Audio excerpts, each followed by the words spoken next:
Hello friends, welcome to शुभ ज्ञान। आज मैं आपके साथ एक बहुत ही इंटरेस्टिंग मूवी के बारे में बात करने वाला हूँ।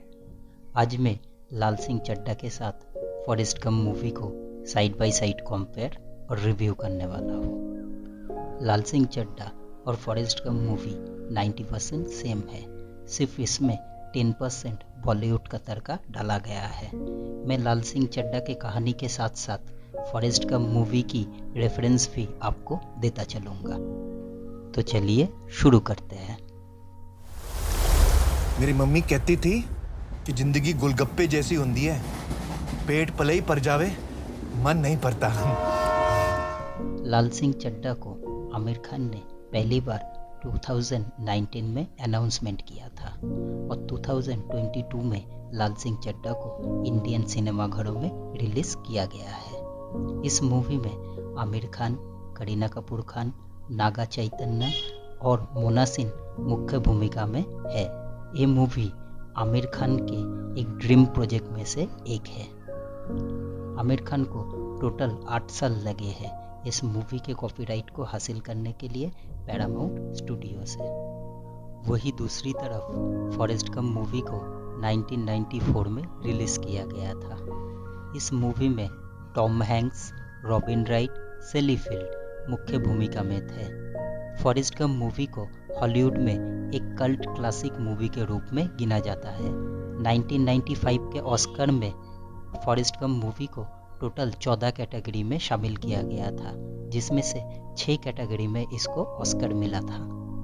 लाल सिंह चड्ढा को हम 3 भागों में बांटेंगे। पहला भाग लाल की बचपन की कहानी, दूसरा भाग बड़े होने के बाद लाल के लाइफ की जर्नी और तीसरा भाग मूवी की एंडिंग। मूवी के शुरुआत में दिखाया जाता है लाल एक ट्रेन के अंदर बैठा हुआ है और उसके पैर के सामने एक सफ़ेद रंग का पंख आके गिरता है और वो उस पंख को अपने हाथों से उठा लेता है और सामने बैठे पैसेंजर के साथ अपने लाइफ की जर्नी को शेयर करना शुरू करता है।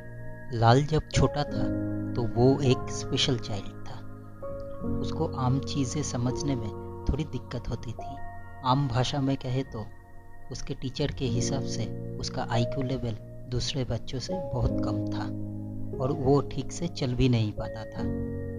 लेकिन लाल की माँ उसे हमेशा ही सपोर्ट करती थी, लाइफ में खड़े होके लड़ने के लिए और आगे बढ़ने के लिए हमेशा ही उसको प्रोत्साहन देती थी।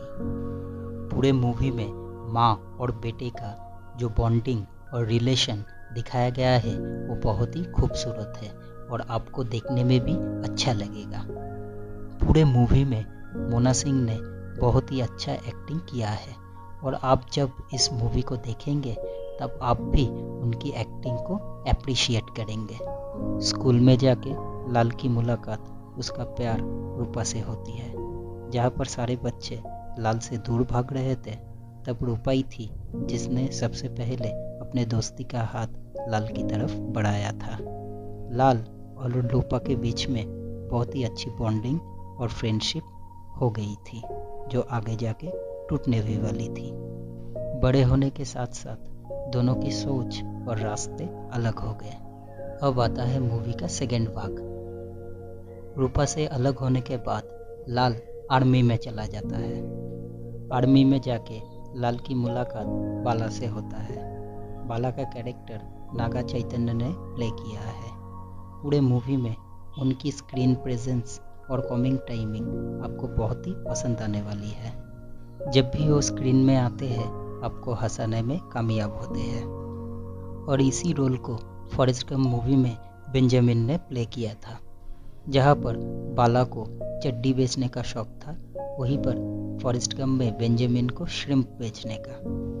लेकिन ये सपना उन दोनों का पूरा नहीं हो पाता है क्योंकि युद्ध के दौरान दोनों मारे जाते हैं। लेकिन बाद में जाके लाल मोहम्मद पाजी के साथ और फॉरेस्ट लेफ्टिनेंट डैन टेलर के साथ उनका सपना पूरा करते हैं। इस मूवी में बहुत सारे रियल इंसिडेंट को दिखाया गया है, जैसे लाल सिंह चड्ढा में कारगिल युद्ध, वही दूसरी तरफ फॉरेस्ट गम मूवी में वियतनाम वॉर।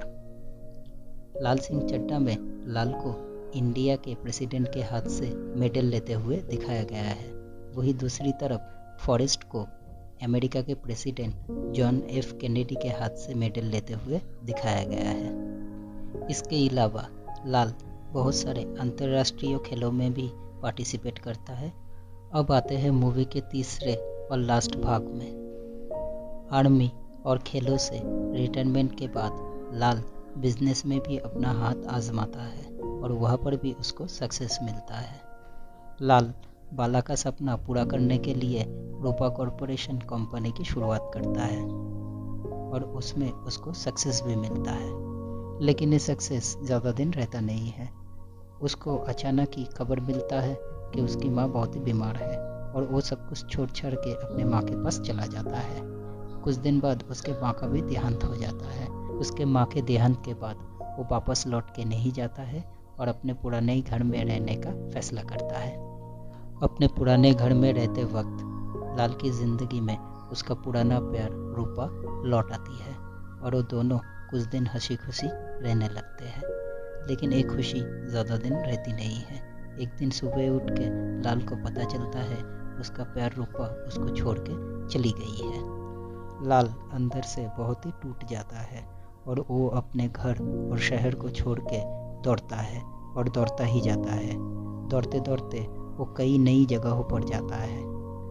बहुत साल दौड़ने के बाद उसको ये रियलाइज़ होता है अब उसको घर चले जाना चाहिए, तो वो अपने घर लौट आता है। फॉरेस्ट गंप मूवी में भी सेम ही चीज़ दिखाया गया है। घर लौटने के बाद लाल को रूपा की तरफ से एक चिट्ठी मिलती है उससे मिलने के लिए और लाल तुरंत ही हंसी खुशी निकल जाता है रूपा से मिलने के लिए। मूवी के फर्स्ट सीन में लाल के लाइफ के इसी जर्नी को दर्शाया गया है। रूपा से मिलने के बाद लाल को पता चलता है उसका एक छोटा बेटा भी है और वो एकदम नॉर्मल है। और लाल को ये भी पता चलता है रूपा के पास ज़्यादा टाइम नहीं है क्योंकि वो बहुत ही बीमार है। इसके बाद वो तीनों एक साथ रहने लगते हैं और कुछ दिन बाद जाके रूपा का भी देहांत हो जाता है। रूपा के देहांत के बाद लाल अपने बच्चे के साथ हंसी खुशी रहने लगता है। मूवी के लास्ट सीन में वही सफ़ेद पंख को आसमान में उड़ते हुए दिखाया जाता है और मूवी यहाँ पर ही ख़त्म होता है। तो दोस्तों, अगर पॉजिटिव पॉइंट की बात करें तो पूरे मूवी में सिर्फ 2 एक्टर आपको शाइन करते हुए दिखेंगे। एक मोना सिंह जिन्होंने लाल के माँ का रोल किया है और दूसरा लाल का दोस्त बाला।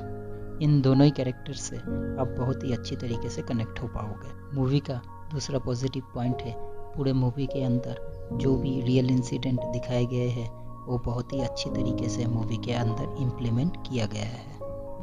लेकिन इतने सारे रियल इंसिडेंट के अंदर भी कश्मीर के नरसंहार को कहीं पर भी नहीं दिखाया गया है। अब आते हैं मूवी के नेगेटिव पॉइंट में। मूवी में आमिर और करीना का एक्टिंग बहुत अच्छा नहीं है। अगर आपने आमिर की पिछली मूवी धूम 3 और पीके ऑलरेडी देख रखी है तो आपको सेमी एक्टिंग इसी मूवी में भी देखने को मिलेगी। दूसरी तरफ करीना कपूर की भी एक्टिंग बहुत ही बिलो एवरेज है। उनके कैरेक्टर के अंदर आपको कुछ खास ज़्यादा देखने को नहीं मिलेगा। दूसरा नेगेटिव पॉइंट है मूवी की लेंथ। पूरी मूवी 3 घंटे की है, लेकिन इस मूवी को आराम से 2 घंटा 20 मिनट का किया जा सकता था। ये मूवी देखते वक्त आपको भी थोड़ा सा स्लो फील होगा।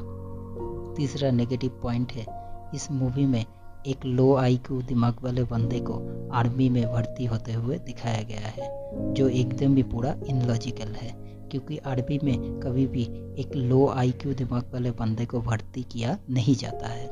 मेरे हिसाब से दोस्तों ये एक एवरेज मूवी है और आप अपने पूरे परिवार के साथ इस मूवी को एक बार देख सकते हैं। तो दोस्तों, अगर आपको मेरा वीडियो पसंद आया है तो नीचे कमेंट्स कीजिए और मेरे चैनल को लाइक और सब्सक्राइब कर दीजिए। तो चलिए मिलते हैं।